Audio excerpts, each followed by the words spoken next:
Allahumma salli ala sayyidina Muhammad.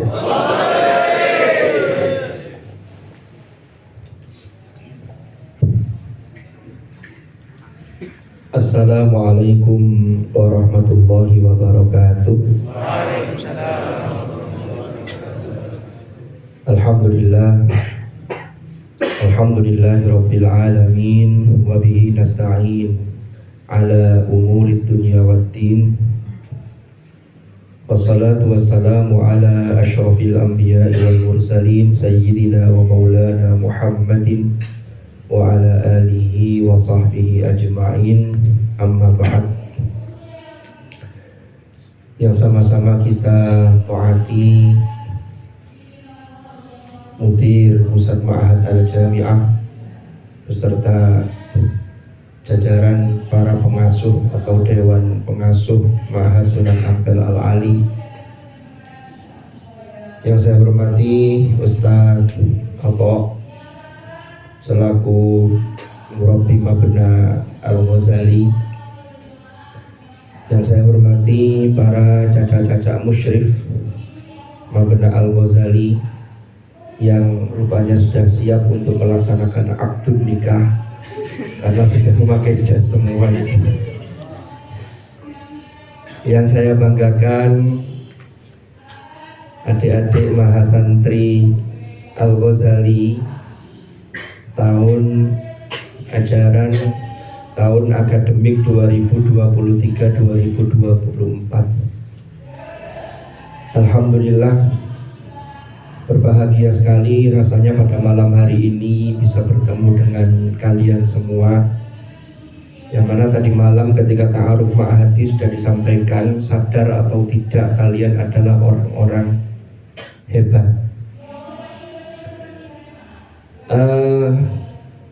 Kalau kita, ini tidak usah saya terjemahkan ya mukadimahnya ya. Jadi tidak usah pertama-tama sesuai, tadi sudah, alhamdulillah itu sudah ya. Jadi tidak usah diulang lagi, nanti malah kesuwen.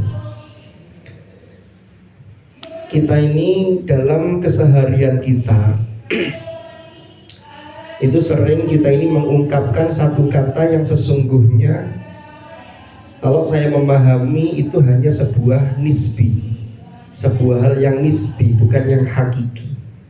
Contohnya apa? Tidak sengaja saya ketemu ini loh, ini kok nyambung ya, iya yo. Ini ketepaan, orang Jawa bilang ketepaan. Bahasa Indonesianya biasanya kebetulan. Itu sesuatu yang kalau diucapkan secara oh ini kebetulan begini, itu hanya nisbi, karena pada hakikatnya itu tidak ada semua yang ada di muka bumi ini, tidak ada yang kebetulan. Semuanya sudah diatur oleh Sang Maha yang mendesain, yaitu Allah Subhanahu wa Ta'ala. Termasuk pertemuan saya dengan panjenengan. Saya yakin, ini saya suudzon apa husnudzon ini, di antara kalian ada yang memang betul-betul ingin masuk ke UIN. Tapi ada mungkin yang mau masuk UIN itu karena sebenarnya UIN itu sudah pilihan yang kesekian. Tapi ekspektasinya itu bukan UIN, tapi di yang lain. Tapi daftar ke sana tidak masuk, daftar jalur ini tidak keterima. Lah kok tiba-tiba kemudian diterima di Al-Ghazali. Maka terkait dengan hal ini, maka kita harus meyakini satu hal bahwa tidak ada yang kebetulan. Apalagi kemudian sampai menyesal, aduh aku gak pengen di UIN, saya pengennya di UI. Padahal UI dengan UIN, kalau sampean mau nyari universitas yang jelas-jelas negeri itu ya UI yang negeri itu ya di sini, karena ada negerinya. UIN kan begitu. Kalau UI yang di Salemba atau yang di Depok itu tidak ada negerinya. Jadi kalau yang mau negeri mana ya di UIN, ini yang negeri. Jadi ya kalau kuliah di mana? Kan yang keren-keren itu UI, UGM. Ya, tapi M-nya jangan diganti. Nanti ganti UGD. Nauzubillah, jangan. Apa itu UGD? Universitas Gajah Duduk. Ada yang sarungnya gajah duduk. Nah, itu kalau yang mereknya gajah duduk itu the real of sarung. Mereknya sesuai. Karena begitu dibuka ada belalainya kan.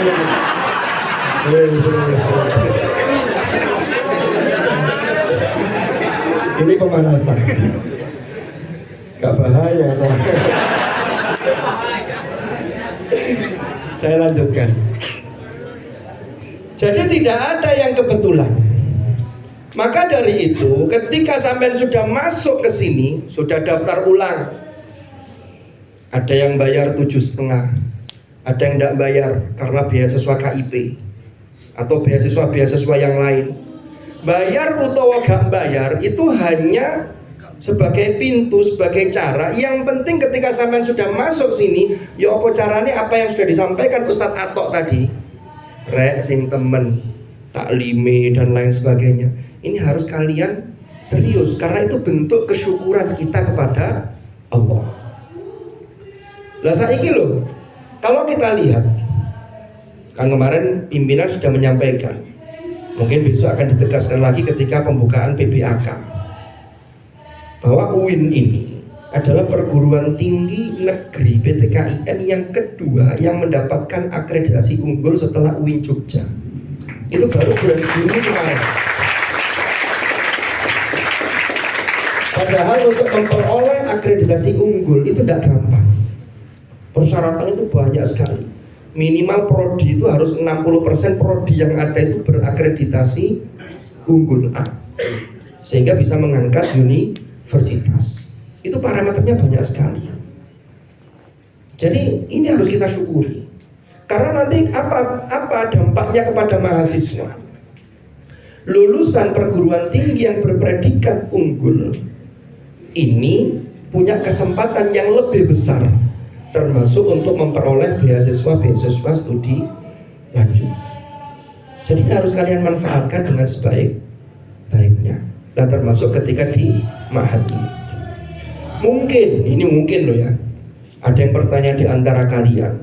Kemarin juga sudah sempat disinggung oleh Mudir Pusat Ma'had Al-Jami'ah, bahwa mengapa di sini ini ada ma'hadnya. Kalian ini kan mabenahnya Mabena Al-Ghazali. Imam Al-Ghazali itu seorang intelektual yang luar biasa. Imam Ghazali itu seorang ahli filosof, intelektualnya luar biasa, sehingga di usia yang masih sangat muda beliau itu menjadi rektor di Madrasah Nizamiyah yang didirikan oleh Nizam Al-Mulk. Wakilah ada yang mengatakan di usia 22 tahun. Pokoknya yang jelas belum mencapai 30 tahun. Itu kalau zaman sekarang itu sudah sekelas profesor. Padahal profesor zaman itu, walaupun belum ada profesor, jabatan akademik profesor, tapi zaman itu keilmuan ulama-ulama Islam, ulama-ulama muslim, cendekiawan muslim itu lintas bidang keilmuan. Kalau sekarang itu profesor itu kan mengerucut pada mengetahui banyak hal terhadap sedikit. Jadi setitik hal tapi mengetahui secara mendalam. Itu kalau profesor zaman sekarang. Kalau dulu enggak.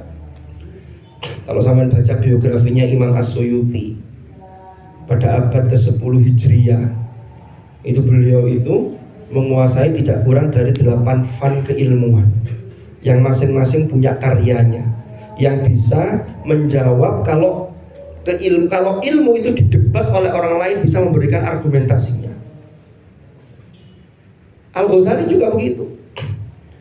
Sampai kemudian ketika Al-Ghazali itu berada pada puncak popularitasnya, jadi sudah notok jedok, beliau sudah mendapatkan fasilitas sangat banyak karena keilmuannya luar biasa. Beliau kemudian melakukan sebuah kontemplasi merenung beliau.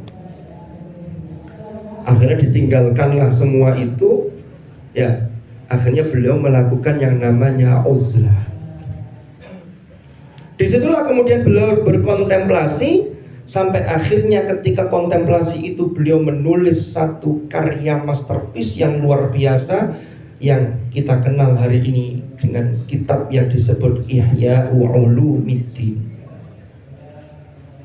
Itu Al-Ghazali. Lah di Ihya itu, nah ini saya cerita mengapa di sini ada ma'hadnya, lalu Mabna sama juga Al-Ghazali, ini pas. Jadi begitu. Al-Ghazali itu dalam kitab Ihya-nya itu ada 4 jilid. Ini saya yakin di antara kalian ada yang sudah pernah belajar kitab ini. Ada yang belum. Ada yang baru dengar namanya, mungkin ada. Mungkin loh ya. Imam Al-Ghazali itu menulis bab yang pertama dalam kitab Ihya-nya itu tentang kitabul ilm. Tentang ilmu.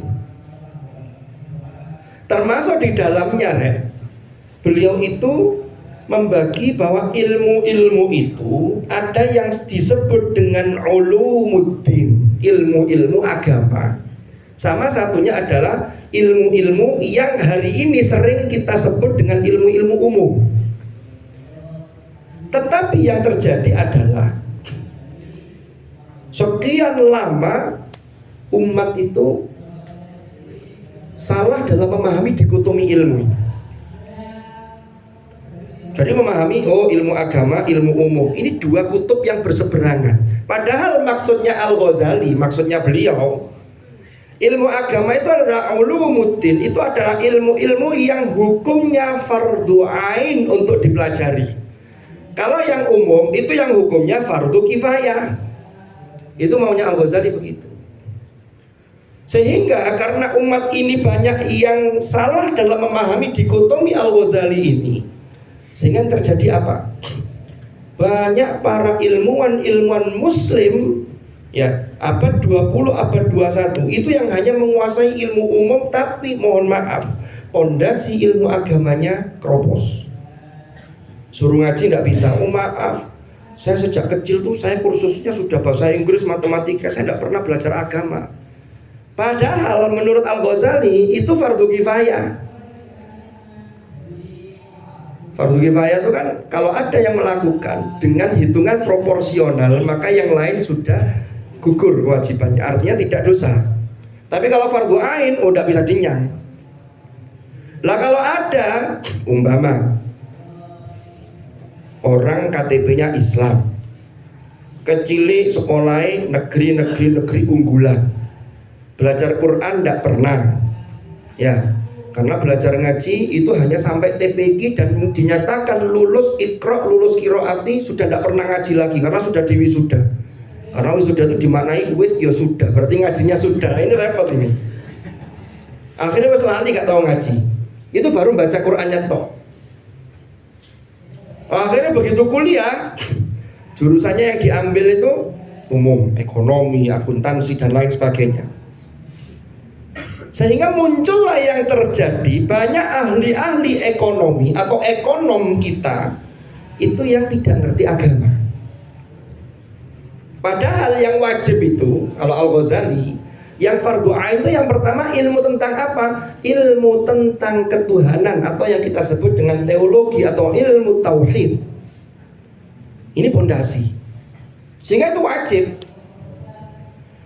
Tidak bisa nanti ketika orang ditanya, umpama ono wong ditanya, kan kalau yang fardu ain itu seperti sholat 5 waktu, itu fardu ain. Kalau yang fardu kifayah, sholat jenazah. Apa mungkin kemudian kalau saya tanya mahasantri, Mas, saya tidak sholat 5 waktu? Mboten, saya milih sholat jenazah saja. Nah, tinggal nanti siapa yang mau jadi jenazahnya. Karena sekarang banyak loh, apa namanya, termasuk di, tidak tahu di mana benar ada apa enggak itu perawatan jenazah itu, termasuk menolati, mengkafani. Itu ada poin nilainya, tapi nilai yang terbesar adalah kalau ada yang mau jadi jenazahnya, nanti poinnya besar. Ya, ini guyon-guyon. Kita lanjutkan. Kan tidak bisa milih begitu. Itu sama dengan begini, Mas, saya nggak ngaji. Enggak, saya tuh kuliahnya sastra Inggris, saya tuh kuliah psikologi. Itu podo uang ditakoi tadi itu, kamu tidak sholat? Enggak, saya milih sholat jenazah. Kan tidak bisa. Sehingga ma'had ini, kampus ini itu punya tanggung jawab dalam hal ini untuk menyediakan sistem bagi kalian. Makanya sama jangan berpikir begini, laposin di UIN Malang itu, aku lo kuliahku lo tuh pengen jurusan matematika, lapo kok dikomentar taklim bareng. Nah ini berarti harus diluruskan. Persepsinya berarti salah kita. Jangan-jangan tadi itu persepsinya milih sholat jenazah tapi tidak mau sholat wajib, lo kan begitu jadinya. Makanya di sini difasilitasi. Jadi kata Al-Ghazali, ilmu tauhid penting. Yang kedua, baca Quran. Minimal isok moco. Alladzina atainahumul kitaba yatlunahu haqqa tilawati. Disebutkan disifati ulaika yu'minu nabi. Lo kan begitu. Mereka itulah orang-orang yang beriman, yu'minu nabi. Jadi ini harus kita syukuri. Jadi jangan sampai persepsinya tadi itu, oh, saya lo kesini jurusan matematika, lah kok disuruh taklim, akhirnya nggak mau taklim. Ini berarti gagal paham. Lah kalau sudah sejak awal gagal paham, ini yang repot. Makanya di ma'had ini dibuatkan satu sistem untuk mengikat kalian. Tapi jangan khawatir, dengan ikatan itu nanti akan memudahkan kalian di masa yang akan datang. Kalau hari ini Anda senangnya bebas, maka nanti masa depan Anda terikat. Kata lapo-lapo gak iso teman. Karena kita nggak bisa berbagi ke orang lain kalau kita cuma punya sedikit. Di ma'had inilah termasuk bagaimana menyiapkan kalian manfaatkan waktu sebaik-baiknya dalam waktu yang tidak lama. Yang kalau bahasanya Ustaz Atok tadi memang bunyinya setahun, tapi ada sampai setahun. Ini sampai nanti taklim baru mulai awal September, Oktober, November. Awal Desember itu sudah, atau pertengahan Desember maksimal itu sudah UAS, termasuk UAS taklim. Marwono prei melbumene Februari, pertengahan Februari. Nggak dari awal itu, Maret, April, Mei, loh Juni wes luas, petang bulan, 3 bulan setengah paling pindah, nggak pitu paling. Iya. Nanti Juli sudah kemas-kemas barangnya sudah harus keluar dari ma'had. Makanya sudah sampai harus memprogramkan sejak sekarang. Sampai ini harus punya planning. Saya di ma'had ini yang saya kurang itu apa? Oh, saya dulu di pondok sudah pernah belajar ini. Maka saya cari apa yang saya belum dapat. Pengembangan diri ada di UPKM. Sampean pilih mana yang sampean punya kecenderungan di situ. Kalau yang belum pernah mondok, manfaatkan sebaik-baiknya. Taklim serius, jamaah serius, dan lain-lain. Pasti saya yakin ada hal-hal yang nanti itu bisa memberikan sumbangsi ketika sampean sudah memerlukan itu, apalagi sudah terjun ke masyarakat, itu yang sampean dapatkan di ma'had. Saya akhir Mei yang lalu, ini ceritanya, itu diundang oleh, dulu saya sempat ngajar ketika teman saya ini PKPBA, jadi di daerah Kandangan Kediri. Beliau ini setelah di ma'had 1 tahun, lalu jadi musyrif, lalu jadi murabbi. Lalu saya diundang ketika acara kholnya abahnya. Saya kaget. Kenapa? Karena beliau ini ternyata bapaknya dulu sudah punya santri, tapi tidak begitu banyak. Tapi begitu dia pulang, lalu bapaknya wafat, ini pesantren itu berkembang pesat. Kegiatan-kegiatan yang ada di pesantrennya itu termasuk mengkloning, memodifikasi kegiatan yang ada di MSAI, sehingga kreativitasnya santrinya itu luar biasa. Jadi itu luar biasa. Jadi santrinya itu sudah hampir 500-an itu. Itu padahal baru sekitar 3 tahun ini, baru 2 tahun lebih lah, hampir 3 tahun. Perkembangannya cepat sekali. Jadi terobosan-terobosan tuh karena di sini beliau ini bisa betul-betul mengambil pelajaran untuk kemudian diterapkan di lembaga yang dia kelola. Lah nanti sampean boleh jadi mungkin majal atau apa, area apa, majal itu apa ya, wilayah apa ya, diartikan apa ya, bidang ya mungkin. Mungkin bidang yang berbeda, tapi itu bisa kalian kembangkan. Makanya jangan sampai menyesal. Jadi selama kalian di ma'had mengikuti aturan yang ada, mengikuti dengan serius, maka saya punya satu keyakinan husnudzon bahwa sampean pasti akan mendapatkan sesuatu yang tidak kalian dapatkan, yang tidak tinggal di ma'had. Boleh beri tepuk tangan.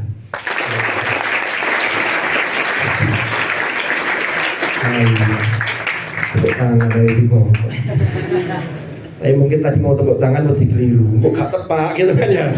Ya gak apa-apa lah. Memang harus disampaikan, harus diarahkan beberapa hal. Jadi gitu ya. Jadi bersyukur betul. Betapa banyak sekarang itu mahasiswa baru kan masuk di perkuliahan. Itu kan peralihan sampean mulai dari cara belajar, cara penugasannya itu berbeda dengan ketika di usia-usia aliyah SMA. Apalagi paket C, beda. Jadi ketika kuliah itu sudah beda. Banyak teman-teman yang kemudian apa istilahnya, gagal untuk memanajemen diri dan waktu itu karena tidak ada yang mantau, tidak ada yang bimbing. Sampai di sini bersyukur. Setiap satu mahasantri ada setiap 20 mahasantri ada yang mendampingi sampean. Sehingga sampean bisa tanya, "Cak iki opo maksudnya gini? Ini nanti gimana?" Sampean bisa ada teman bicara. Beda dengan umpama kampus yang tidak menyediakan ma'had lalu langsung tinggal di kos-kosan. Nah ini yang kadang-kadang ini masih labil, sehingga belum tahu ini arahnya nanti kemana. Memang mandiri, tetapi kemandirian itu tetap harus ada yang menggiring sehingga berada di jalan yang benar. Ini yang paling penting. Sehingga sejak sekarang sampai harus sudah merencanakan. Jangan sampai ketika masuk ma'had lalu nanti sudah bercita-cita untuk balas dendam. Wah, aku mondok wis-wis saya di ma'had maneh. Pokoknya aku semester 3 saya mau cari kos-kosan yang bebas. Bebas yang seperti apa yang kalian cari? Sak bebas-bebas sih. Makanya tadi saya bilang, kalau kalian ini membebaskan diri kalian di usia muda seperti kalian ini, maka nanti di usia ketika sampean sudah harus beraktualisasi di masyarakat, sampean akan terbelenggu. Karena sampean tidak punya apa-apa untuk bisa dibagi ke orang lain. Di masyarakat disuruh sambutan saja mic-nya sudah jatuh duluan, singitan, ojo aku. Tapi kalau sampai mampu dan mau ya mengupgrade diri di ma'had ini, di MSAA ini, saya yakinnya itu akan menjadi hal yang luar biasa di masa yang akan datang. Jadi itu mungkin beberapa hal yang bisa saya sampaikan. Tidak usah lama-lama karena memang sudah malam, karena memang mulainya juga malam ya. Soalnya kalau mulainya dari pagi tadi mungkin sudah capek. Ya nantilah kita sambung pada episode-episode yang akan datang, karena nanti kita akan ketemu. Kalau yang rutin itu insya Allah setiap bulan kita akan ada pembinaan seperti ini. Nanti mungkin kalau butuh, tadi itu Ustaz Ato sudah menyampaikan, Imam bisa tanya ke Caca, bisa konsultasi ke Ustaz Ato selaku murabi, atau bisa juga ke saya, tidak ada masalah, tinggal nanti menyesuaikan waktunya. Sekedar perkenalan dari saya tinggalnya di RD nomor 7 sampingnya Al-Farabi itu, jadi nomor 2 dari ujung itu ya, nomor 2 dari ujung. Cuman kalau ada perlu sama saya lebih baik WA-an dulu, kita janjian, karena kalau langsung ke rumah atau ini mungkin saya pas ada kesibukan apa sehingga tidak bisa menemui panjenengan. Jadi monggo nanti bisa dikomunikasikan. Nomor saya ada di Ustaz Ato, nanti kalau ada bahasan yang minta tidak apa-apa diberikan, asal jangan menawarkan pinjaman online ya. Ngeri juga ini. Jadi jangan menawarkan pinjol, nanti bunganya terlalu tinggi. Lalu ada cerita apa kok lali terus. Ya kira-kira begitulah. Oke. Terus pokoknya sampai semangat, jangan sampai terpengaruh oleh bisikan-bisikan gaib, termasuk dari teman, dari cutting, dan dari siapapun. Karena orang baik itu pasti ada yang bisiki jadi buruk. Wa kadzalika ja'alna likulli nabiyyin aduwwan syayatinal insi wal jinni yuhi ba'dhum ila ba'din ya zukhrufal qawli ghurura. Awal juz 8 itu surah Al-An'am. Nabi itu, setiap nabi ya itu punya musuh. Musuhnya berupa apa? Syayatinal insi wal jin. Tadi itu. Jadi Ustaz Ato itu tidak kasar, itu memang ada setan-setan dari golongan manusia dan golongan jin. Yuhi ba'duhum apa tadi? Pokoknya membisikkan, sebagian itu membisikkan kepada yang lain. Zukhrufal qawli ghurura. Zukhruf itu perhiasan kayak omongan itu indah. Tapi ini gurur itu ini menipu. Contoh begini, dek, ngomong saya sebagai cutting ini. Kamu kok mau dipelokodo, dibijui, dimaan, suruh taklim gini? Udahlah, mahasiswa tuh makhluk yang penuh kebebasan. Wah, makanya bebas yang piye sih. Umpama ini ada bisikan begitu, lalu sampai terpengaruh, iya ya. Hidup mahasiswa, ya hidup, kape ya hidup, maksudnya kita ya hidup. Karena kalau mati mahasiswa nggak di sini sampai dipindah sudah tempatnya. Tadi itu perawatan jenazah jadi jenazahnya jadinya. Lu kan begitu. Ya hidup. Makanya hidup mahasiswa itu harus kita pahami secara positif, bukan yang kebebasan, enggak. Justru dengan taklim yang ada, itu bukan membelenggu kalian, tapi justru memberikan sangu buat kalian untuk nanti menghadap pada Allah. Karena ini yang fardu ain. Makanya dulu pimpinan itu Profesor Imam Suprayoko, itu rektor UIN 16 tahun. Itu rektor terlama se-Indonesia. Padahal aslinya aturannya rektor itu hanya 2 periode, 8 tahun. Tapi beliau bisa 16 tahun karena UIN berganti status. Dulu dari Stein, kemudian dari UIS, jadi UIN. Sehingga beliau lama. Itu yang punya gagasan mendirikan ma'had ini. Beliau itu salah satu latar belakangnya mengapa mendirikan ma'had. Karena ini untuk pertanggungjawaban di hadapan Allah. Kalau kemudian ditanya, ini kan kalian sudah disiapkan medianya untuk yang fardu ain tadi. Kok mbak mau memanfaatkan? Maka para pimpinan, para yang memegang amanah, yang dipasrai amanah di sini sudah terlepas di hadapan Allah. Ma'dziratan ila rabbikum. Kan begitu. Kita sudah. Makanya dibikinkan sistemnya. Kalau dulu tidak ada sistem yang mengikat, arek kuliah, taklim atau tidak masalah. Yang penting tetap bisa lulus. Di sini tidak bisa. Sampai kalau tidak lulus taklim, tidak bisa mengambil mata kuliah studi keislaman. Ada studi Al-Quran dan hadis, itu namanya MKKU, mata kuliah kekhasan universitas. Ada namanya mata kuliah teosofi, ada mata kuliah studi fikih. Ini nyantol sampai tidak terbuka, nanti disiakat masuk dua kokle nggak bisa. Masih komputer nggak bisa. Lalu kalau tashe, ada tashe lagi nih. Kalau tashe belum lulus tashe, sampai tidak bisa ujian komprehensif. Itu bukan untuk mempersulit kalian. Makanya ini kan belum mulai. Tata niat yang baik, ikuti dengan baik, saya jamin aman. Sehingga reka aman ya kemangun. Orang bisikan gak kena diikuti. Hati-hati, itu zukhrufal qawli ghurur. Itu menipu yang bisa menyengsarakan kalian. Akhirnya semester tua gak lulus-lulus. Itulah yang kemarin kata Mutir ketika sambutan, beras itu nek wis didang mateng gak mateng, mentah gak mentah, akhirnya kampus wis gregetan timbang DO wis langsung diluluskan dengan nilai apa adanya. Ini nanti yang ruweti di masyarakat, sehingga SDM-nya menjadi bermasalah. Padahal membangun sumber daya manusia itu butuh waktu yang lama. Membangun sumber daya manusia paling tidak harus dimulai dari kecerdasan spiritual, lalu kecerdasan emosional, baru kecerdasan intelektual. Kalau intelektualnya didahulukan tapi spiritualnya keropos, emosionalnya tidak kuat, maka ada orang pinter tapi akhlaknya tidak punya unggah-ungguh. Naudzubillah. Ada orang pinter tapi pinter bijui konconi. Ada orang pinter tapi pinter korupsi. Ya apa caranya bisa tidak diketahui. Loh, ini kan berarti hanya intelektualnya yang diasah. Dan ma'had ini tidak ingin seperti itu. Kampus ini tidak ingin mendidik dengan seperti itu. Makanya ini dimulai dari pembiasaan, ya kan? Pembiasaan ke masjid lalu membaca al-wirdul latif, itu diikuti. Jangan sampai, saya tidak ingin ada santri mahasantri Al-Ghazali ke masjid itu membawa HP lalu niatnya ketika wiritan, bahkan ketika masih sholat itu menganjutkan main VFF, Mobile Legend, umpama lo ya, masih harus ngereng, wah sekian. Ini tolong, kita tahu waktu lah. Kalau bahasanya orang Jawa itu ngono ya ngono tapi ya ojo.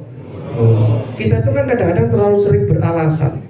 Sampai disuruh gini, suruh nugas, aduh pak banyak tugas pak sibuk. Tapi berapa waktu kalian yang terbuang dengan hal-hal yang seperti itu? Ya sesekali untuk hiburan boleh lah. Tapi kalau sudah kecanduan, apalagi sampai taruhan, apalagi sampai di situ, masya Allah. Sampai tahu cerita kemarin kejadian yang kakak tingkat membunuh adik tingkat mahasiswa UI itu, yang viral itu. Itu kan salah satunya karena dia kecanduan game online sehingga dia sampai taruhan itu game online itu dia sampai punya pinjaman online sampai mencapai 70-80 juta sehingga dia punya keinginan untuk mengambil barang milik adik kelasnya tadi dengan cara membunuh. Naudzubillah. Ini karena kecerdasan spiritualnya tidak punya. Jadi kecerdasan kalau hanya intelektual inilah yang jadi keropos nantinya. Makanya yang fardu ainnya harus kita lakukan. Saya kira itu terus-terusnya tambah bengi kok. Mudah-mudahan manfaat, mudah-mudahan barokah. Mohon maaf atau banyak kekhilafan. Oh iya, mungkin tadi Ustaz sudah mengenalkan ya, nama saya Muhammad Hashim. Saya tugas tambahannya memang ditugaskan oleh kampus sebagai pengasuh di MSAA ini. Tapi saya kesehariannya saya bertugas di dosen di jurusan Bahasa dan Sastra Arab di Fakultas Humaniora. Nanti yang jurusan BSA nanti insya Allah semester 3 ketemu saya. Ya sekarang semester 1 ketemu saya di Mabena, nanti semester 3 di fakultas. Terima kasih. Assalamualaikum warahmatullahi wabarakatuh. Waalaikumsalam.